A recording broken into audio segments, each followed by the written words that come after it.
The Haunting of Hollowwood Manor. In the heart of the dense forest stood Hollowwood Manor, a mansion with a dark history.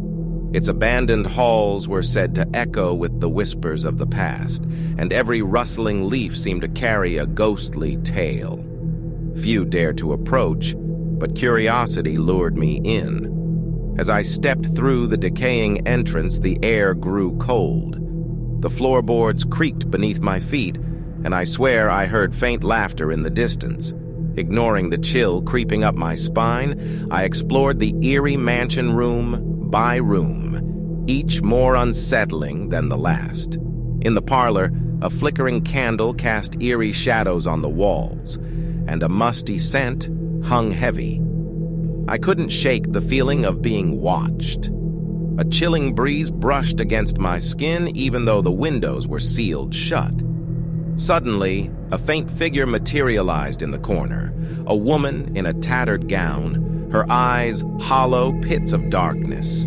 I stumbled backward, my heart racing. I rushed up a grand staircase, only to find the hallway stretching endlessly. The walls seemed to close in as portraits of stern-faced ancestors stared down at me. The air grew stifling, and I struggled to catch my breath. A child's laughter echoed, but there was no child in sight. Panic set in as the walls seemed to tighten their grip. I fled to the library, where ancient tomes lined the shelves. A whisper brushed against my ear, faint, indistinct words that chilled me to the bone. I scanned the room, and my gaze locked onto a mirror. My reflection grinned maliciously back at me, eyes black pits like the woman's.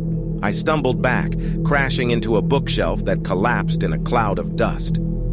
Desperation drove me to the attic, where a single beam of moonlight illuminated a rocking chair swaying ominously. I hesitated, fear gripping me, but curiosity urged me forward. The chair rocked faster, and a voice, a symphony of ghostly whispers, filled the room, recounting tales of tragedy and pain. Tears welled in my eyes as I felt the weight of centuries of sorrow. I bolted for the exit, racing down the stairs, but they seemed to stretch before me, like an endless descent into madness. The walls warped, the portraits laughed, and the air grew suffocating. Just when I thought I'd be trapped forever, a blinding light enveloped me, and the mansion vanished. I found myself standing outside the forest, Hollowwood Manor a distant memory. The weight of the stories lingered, though, etched into my very soul. The tales of those who had suffered within those walls would haunt me forever, a chilling reminder of the darkness that can consume even the grandest of mansions. A ghostly presence. Encounters in my haunted house. Ever since I moved into my new house, an old Victorian-style mansion, strange occurrences have become a regular part of my life. It all began innocently enough, with faint whispers in the middle of the night and cold spots that seemed to follow me around. At first, I brushed them off as figments of my imagination, but as the days turned into weeks, the evidence of a ghostly presence became impossible to ignore. One night, while lying in bed, I heard the faint sound of a piano playing downstairs. I was home alone, so the chilling melody sent shivers down my spine. I summoned the courage to investigate, only to find the grand piano untouched, its keys seemingly pressed by unseen fingers. The music stopped abruptly as I entered the room, and a bone-chilling gust of wind ruffled my hair. As the weeks passed, the encounters escalated. Objects would move on their own. A chair dragged across the floor, a book hurled off a shelf. I set up cameras to capture the phenomena, hoping to find a rational explanation. However, the footage only deepened the mystery. In one video, a shadowy figure seemed to glide through the room, its form distorted and indistinct. One evening, as I sat reading in the living room, a child's laughter echoed around me. Startled, I looked around, but there was no child in sight. The laughter continued, growing louder and more maniacal, until I could bear it no longer and fled the room. From that moment on, the laughter became a constant presence, a haunting reminder of the entity that shared my home. Desperate for answers, I sought out a local historian who revealed the grim history of my house. It had once belonged to a wealthy family, torn apart by tragedy when their young daughter went missing under mysterious circumstances. The family had been devastated, and it was said that the echoes of their grief lingered in the house. Armed with this knowledge, I decided to communicate with the entity. I conducted seances, hoping to offer solace and find a way to coexist. During one particularly intense session, a soft voice whispered in my ear, sharing fragmented memories and emotions. The sensation was both eerie and oddly comforting, as if the spirit longed to be heard. With time, the encounters became less hostile. The piano played hauntingly beautiful melodies, and the laughter transformed into wistful sighs. I felt a strange connection to the presence, as if we were two souls bound by an unexplainable bond. While the initial fear remained, a sense of empathy grew, allowing me to navigate the boundaries between our worlds. As I continue to reside in my haunted house, I've come to accept the ghostly company as a part of my life. The mysterious entity, once a source of terror, has become a companion of sorts. Our interactions are a constant reminder that there are forces beyond our understanding, and that even in the realm of the supernatural, empathy and compassion can bridge the gap between the living and the dead. Whispers of the Haunting Past. Part 1. The Unsettling Arrival.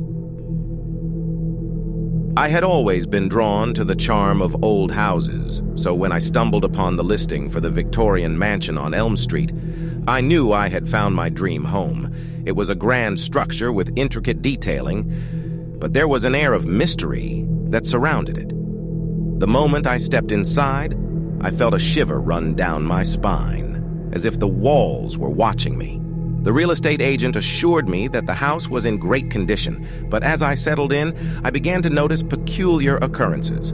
Doors would creak open on their own, and I would hear faint whispers echoing through the halls. I dismissed them as mere quirks of an old house, but the unease persisted. Part 2. Unveiling the Secrets. One evening, as I was exploring the attic, I stumbled upon a dusty old journal. Its pages were filled with cryptic writings and sketches of strange symbols. The journal belonged to a previous owner named Eleanor Blackwood, who had lived in the house during the 19th century. Her entries spoke of an obsession with the supernatural and attempts to communicate with the other side.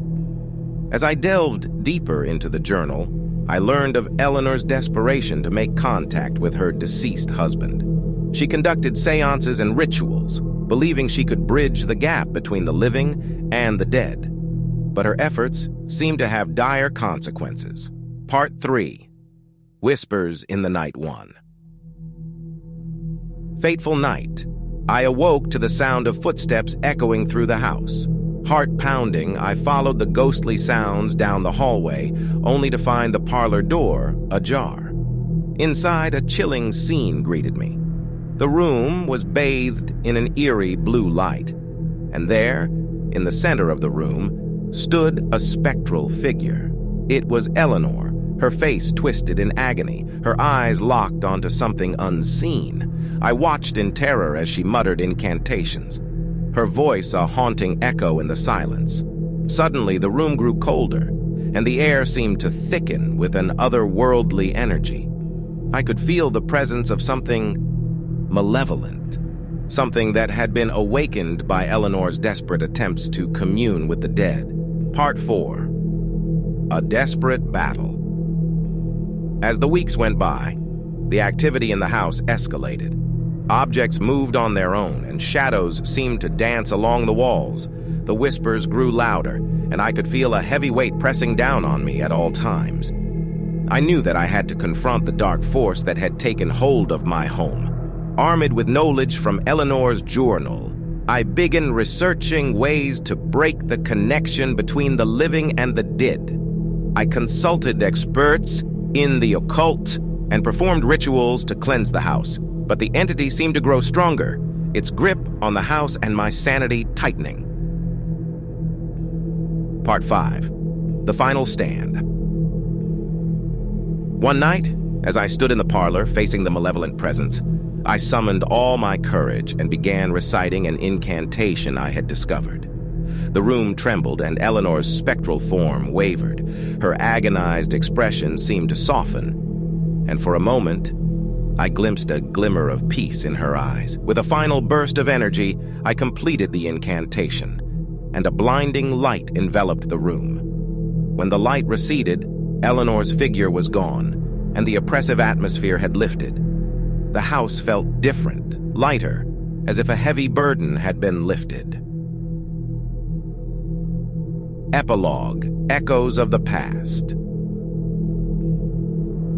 In the aftermath, I discovered that Eleanor's relentless pursuit of the supernatural had trapped her spirit in a liminal space, caught between the worlds of the living and the dead.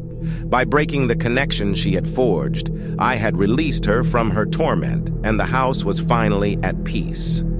Though the scars of that haunting experience lingered, I found solace in knowing that I had helped Eleanor find rest. The whispers and shadows had vanished, and the grand old mansion on Elm Street was once again a place of beauty and tranquility. As I gazed out the window at the rising sun, I couldn't help but wonder how many other old houses held secrets and stories waiting to be unearthed by those brave enough to listen.